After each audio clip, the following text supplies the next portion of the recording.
BJP কর্মীকে মারছে দলেরই লোকজন। তারকেশ্বরে ধুমাধার অ্যাকশন। ক্ষমতায় আসতে না আসতেই বিজেপির অন্দরের কোন্দল যেন এবার রাস্তায়। রাতের অন্ধকারে আচমকাই চড়াও কয়েকজন, হাতে ফাইবার স্টিক, এলোপাথারি মার। মুহূর্তের মধ্যে রক্তাক্ত দুই যুবক। কিন্তু আরও চাঞ্চল্যকর অভিযোগ, যাদের ওপর হামলা তারাও নাকি বিজেপিরই কর্মী। তাহলে কি দলের অন্দরেই শুরু হয়ে গেল পুরনো হিসেব নিকেশ মেটানোর খেলা, নাকি নেপথ্যে রয়েছে অন্য কোনো কারণ? এই ঘটনাকে ঘিরেই এখন সরগরম তারকেশ্বরের রাজনৈতিক মহল। হুগলির তারকেশ্বরের সন্তোষপুর গ্রামের কালী মন্দিরের পেছনে বুধবার রাতে প্রতিদিনের মতোই কয়েকজন বন্ধু মিলে গল্প করছিলেন। অভিযোগ, সেই সময় আচমকাই সেখানে ফাইবার স্টিক, রড হাতে 4-5 জন এসে হাজির হন। কেন মণ্ডল সভাপতি মৃন্ময় বড়ালের সঙ্গে তারা বসে রয়েছেন, তা নিয়ে শুরু হয় প্রশ্ন। আর সেই প্রশ্নের উত্তর পাওয়ার আগেই নাকি শুরু হয়ে যায় মারধর। লাঠির আঘাতে রক্তাক্ত হন সঞ্জু চক্রবর্তী ও সাহেব ঘাঁটি। কারো মাথা ফেটে যায়, কারো কান কেটে রক্ত ঝরতে থাকে।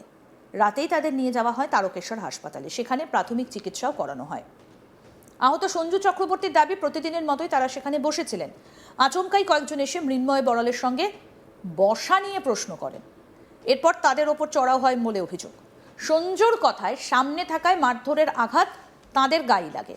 ঘটনার নেপথ্যে স্থানীয় কোনো কাজের বরাত বা রাজনৈতিক সম্পর্ক নিয়ে ক্ষোভ রয়েছে কিনা তা নিয়ে উঠছে প্রশ্ন। তার দাবি, হামলাকারীরাও বিজেপি করেন। ফলে একই দলের কর্মীদের মধ্যে এমন সংঘর্ষ কেন, তা নিয়ে তৈরি হয়েছে ধোঁয়াশা। কি বক্তব্য আহত বিজেপি কর্মী সঞ্জু চক্রবর্তীর, শুনবো। আমাদের বাড়ির কালী মন্দিরের পিছনে প্রত্যেক দিনই বসি আমরা, পুজো করি বন্ধু বান্ধব মিলে। হঠাৎ করে রামপ্রসাদ ঘাঁটি, প্রভাত সিংহ রায়, পান্না মালিক, প্রদীপ ঘোষ আর লোকনাথ বৈরাগ এসে আমাদের সঙ্গে, যে আমাদের মণ্ডল সভাপতি এ থাকে মৃন্ময় বড়াল, আমাদের সঙ্গে বসে। সেই কারণে হঠাৎ করে এসে বলছে, মৃন্ময় বড়াল তোমাদের সামনে কেন বসে থাকবে তোদের সঙ্গে বলেই ধুমধাম মার শুরু হয়ে গেল।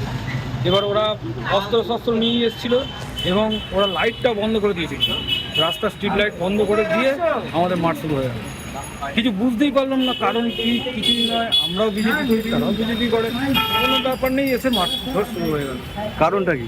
কন্ট্রাক্টরি লাইনে কোনো কি সমস্যা? কন্ট্রাক্টরি লাইনের সমস্যা বলতে, আমাদের একজন কন্ট্রাক্টরি সে করে কাজ করে।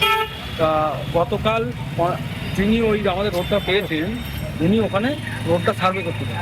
সার্ভে করতে গিয়ে কন্ট্রাক্টের বন্ধুত্ব থাকে। এবার এই যে বন্ধুত্বটার মধ্যে ও হিততা দেখি ওর বাড়িতে চলে যায়। এইটা হলো ওই রামপ্রসাদ প্রভাত সিংহ রায়ের রাগ।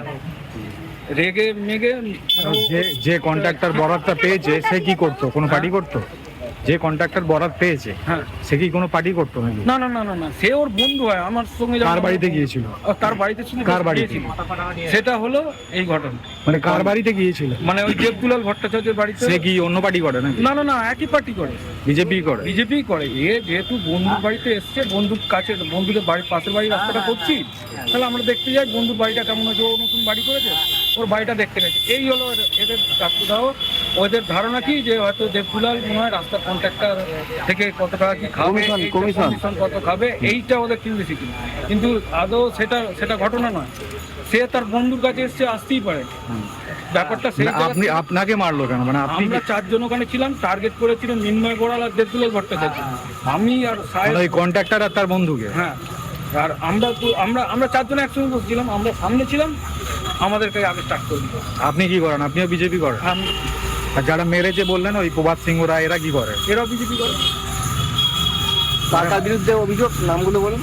প্রভাত সিংহ রায়, রামপ্রসাদ ঘাঁটি, প্রদীপ ঘোষ, লোকনাথ বৈরাগ্য। তবে অভিযোগের পাল্টা বিস্ফোরক দাবি অভিযুক্ত প্রভাত সিংহ রায়।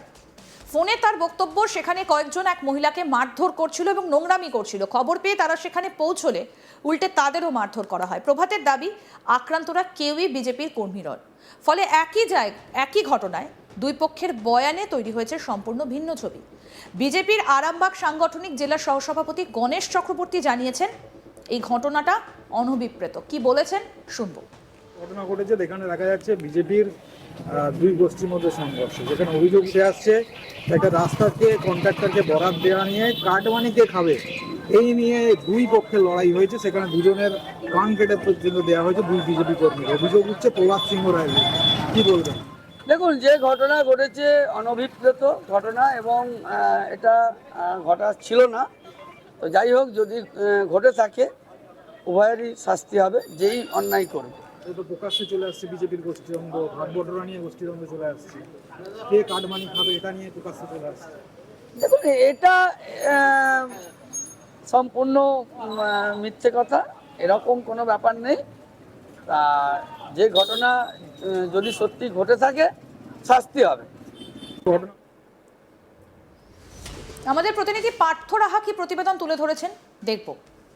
হুগলির তারকেশ্বরে গোষ্ঠীদ্বন্দ্ব প্রকাশ্যে বিজেপির, এই ঘটনা কিন্তু সামনে আসতে কিছুটা হলেও অস্বস্তিতে বিজেপি শিবির। তবে যেটা স্থানীয় সূত্র মারফত আমরা জানতে পারছি, তারকেশ্বরের যে সন্তোষপুর এলাকা, সেই সন্তোষপুর এলাকাতে কিন্তু বসে আড্ডা মারছিলেন কয়েকজন বিজেপি কর্মী সমর্থকেরা, এবং সেই সময়ই যেটা অভিযোগ উঠছে যে আর একদল বিজেপি কর্মী সমর্থক কয়েকজন তারা কিন্তু এসে চড়াও হয় তাদের ওপরে, এবং দুই পক্ষের হাতাহাতিতে কিন্তু আহত হয়েছেন দুই বিজেপি কর্মী। সঞ্জু চক্রবর্তী এবং সাহেব ঘাটি, এই দুই বিজেপি কর্মী কিন্তু আহত হয়েছে। তাদেরকে প্রথমে যে তারকেশ্বর গ্রামীণ হাসপাতাল, সেখানে কিন্তু নিয়ে গিয়ে চিকিৎসা করানো হয়েছে, এবং একজনের মাথা ফেটে গিয়েছে এবং আরেকজনের কিন্তু কান কেটে গিয়েছে, এবং দুজনে কিন্তু গুরুতর আহত হয়েছেন। যেটা আমরা স্থানীয় সূত্র মারফত জানতে পারছি যে এই তারকেশ্বরের যে বিধানসভা অন্তর্গত সেই সন্তোষপুরেই কিন্তু এই যে সঞ্জু ঘাটি এবং সঞ্জু চক্রবর্তী এবং সাহেব ঘাটি, এরা কিন্তু প্রতিদিনের মতো তারা তাদের যে সন্তোষপুর এলাকায় যে কালী মন্দির, সেই কালী মন্দিরের পেছনে বসে কিন্তু তারা গল্প করছিলেন। এমন সময় কিন্তু যে অভিযোগ যে আর একদল বিজেপি কর্মী সমর্থকরা তারা এসে কিন্তু তাদের উপর চড়া হয়, লাঠি রড ইত্যাদি নিয়ে কিন্তু তাদের উপর মারধর করা হয়, এবং তাদেরকে এতটাই গুরুতর আহত করা হয় যে একজনের মাথা ফেটে গিয়েছে এবং একজন কিন্তু কান কেটে একেবারে রক্তাক্ত অবস্থা হয়ে পড়ে, এবং তাদেরকে কিন্তু তৎক্ষণাৎ তারকেশ্বর গ্রামীণ হাসপাতালে চিকিৎসা করাতে নিয়ে যাওয়া হয়। এবং বিজেপির তরফ থেকে যারা আক্রান্ত হয়েছে তাদের তরফ থেকে কিন্তু যেটা অভিযোগ আসছে যে যারা মারধর করেছে তারাও কিন্তু বিজেপির কর্মী সমর্থক, এবং তারা তাদের উপর কোনো রাগ ছিল, সেই রাগেরই বহিঃপ্রকাশ এখানে ঘটিয়েছে। এবং যেটা আরেকটা অভিযোগ উঠে আসছে যে সেখানে বসে যে যারা গল্প করছিলেন, অর্থাৎ আক্রান্ত যারা হয়েছেন, তাদের মধ্যে কিন্তু একজন ঠিকাদারে কাজ করেন এবং কোনো একটি রাস্তার বরাত পেয়েছেন, সেই নিয়ে কোনো একটা দ্বন্দ্ব, সেই দ্বন্দ্বের ফলেও কিন্তু এই যে সেই আক্রোশ হতে পারে বলেও দাবি করছেন আক্রান্ত বিজেপি কর্মী সমর্থকরা। তবে বিজেপির তরফ থেকে যিনি আরামবাগ সাংগঠনিক জেলার সহসভাপতি রয়েছেন গণেশ চক্রবর্তী, তিনি যেটা জানাচ্ছেন যে যদি এরকম কোনো ঘটনা ঘটে থাকে তা অনভিপ্রেত, এবং গোটা বিষয়টি তদন্ত করার জন্য জানাবো, এবং যারা দোষী তাদেরকে যাতে শাস্তি দেওয়া হয় সে বিষয়ে প্রশাসনকে জানাবো। তবে এই প্রথম নয়, তারকেশ্বর যে বিধানসভা, সেই তারকেশ্বর বিধানসভার কিন্তু এই যে দুষ্কৃতী দৌরাত্ম্য, তার কিন্তু ছবি এর আগেও আমরা সামনে দেখেছি, এবং কিছু ছবি সামনেও এসেছিল যে তারকেশ্বরের দুষ্কৃতী দৌরাত্ম্যের খবর। এবং তারকেশ্বরের যিনি বিজেপি বিধায়ক সন্তু পান, তিনিও কিন্তু একাধিকবার পুলিশকে জানিয়েছেন যে কোনো ঘটনায় যে দোষী হবে তাকে যথাযথভাবে সবগুলো গোটা বিষয় খতিয়ে দেখে তার বিরুদ্ধে ব্যবস্থা নেওয়ার জন্য। এবং তিনিও জানিয়েছিলেন যে বর্তমানে আইনের শাসন চলছে, তার পুলিশ কোনো রকম রং দেখবে না, অর্থাৎ তৃণমূল, বিজেপি বা অন্য কোনো রাজনৈতিক দল যেই কোনো রকম অপরাধ করবে তাদেরকে কিন্তু একেবারে পুরো দোষ খতিয়ে দেখে কিন্তু দোষী সাব্যস্ত হলে তাদের বিরুদ্ধে কিন্তু আইনানুগ ব্যবস্থা নেওয়ার জন্য। এক্ষেত্রেও দেখা গেল বিজেপির যেটা অভিযোগ উঠছে যে সন্তোষপুর এলাকা থেকে, যে বিজেপি দুই গোষ্ঠীর মধ্যে অশান্তি, এবং সেই অশান্তি কিন্তু মারামারিতে গিয়ে পৌঁছায় এবং রক্তাক্ত হয় দুই বিজেপি কর্মী সমর্থক। এই যে ঘটনা, এই ঘটনার ফলে কিন্তু কিছুটা হলেও অস্বস্তিতে পড়েছে জেলা বিজেপি। আরও আপডেট পেতে দেখতে থাকুন আজ তাক বাংলা, সাবস্ক্রাইব করুন।